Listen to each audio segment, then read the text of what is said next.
예, 과방위 조승래 의원입니다. 먼저 방송통신위원회 관련해서 한 말씀 드리겠습니다.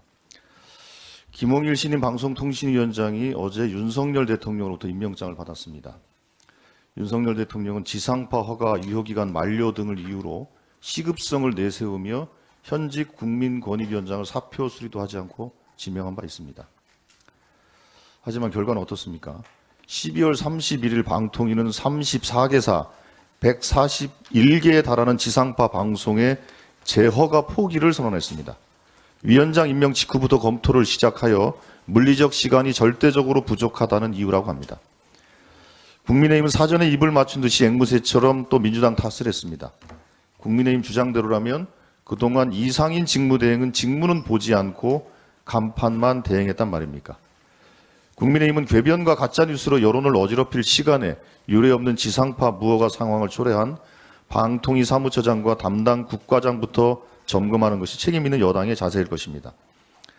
방송통신 분야에서 벌어지고 있는 논란의 핵심은 5인 합의제로 구성 운영되던 방송통신위원회가 윤석열 정권 들어 2인 체제로 운영되고 있다는 점입니다.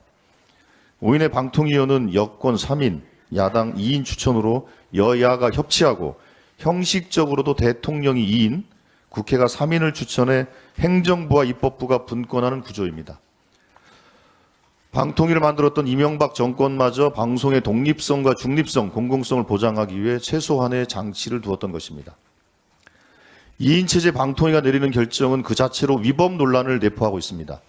특히 지상파 재허가, 종편 재승인, YTN 연합뉴스 TV 등 방송사 대주주 변경 승인, 공영방송 이사진 교체 같은 방통위의 주요 의사결정은 법원에서 절차적 정당성 문제가 제기될 수밖에 없습니다.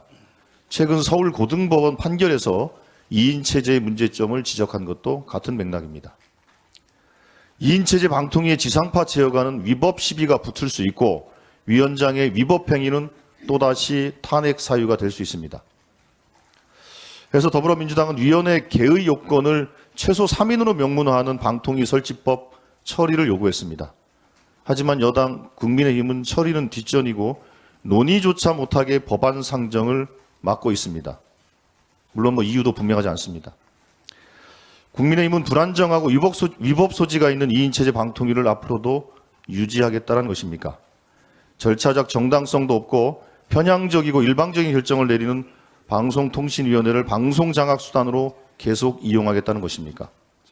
떳떳하다면 국민 앞에 솔직히 고백하기 바랍니다. 국회, 대법원, 헌법재판소처럼 의결 절차를 둔 기관은 모두 개의 요건을 정하고 있는데 방통위만 없습니다. 국민의힘에 다시 요구합니다. 방통위 정상화를 위한 방통위 설치법 처리에 협조하기 바랍니다.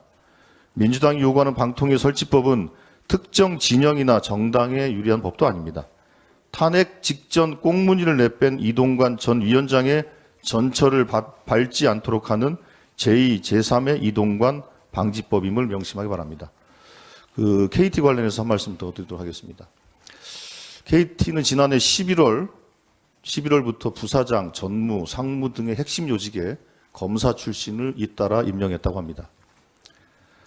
KT 김영섭 대표 체제가 들어선 이래 검사 대통령, 검사 방통위원장에게 코드를 맞추기 위한 것으로밖에 달리 생각이 들지 않습니다.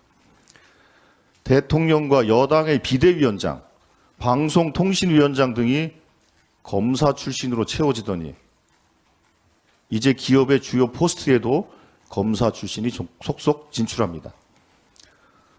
온 동네가 검사 천지이고 검사 천하입니다.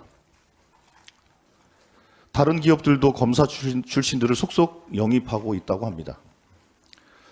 KT와 기업에 충고합니다. 두려워할 것은 검사가 아니라 소비자, 이용자이고 검찰 권력이 아니라 시장입니다. 이상입니다. 예.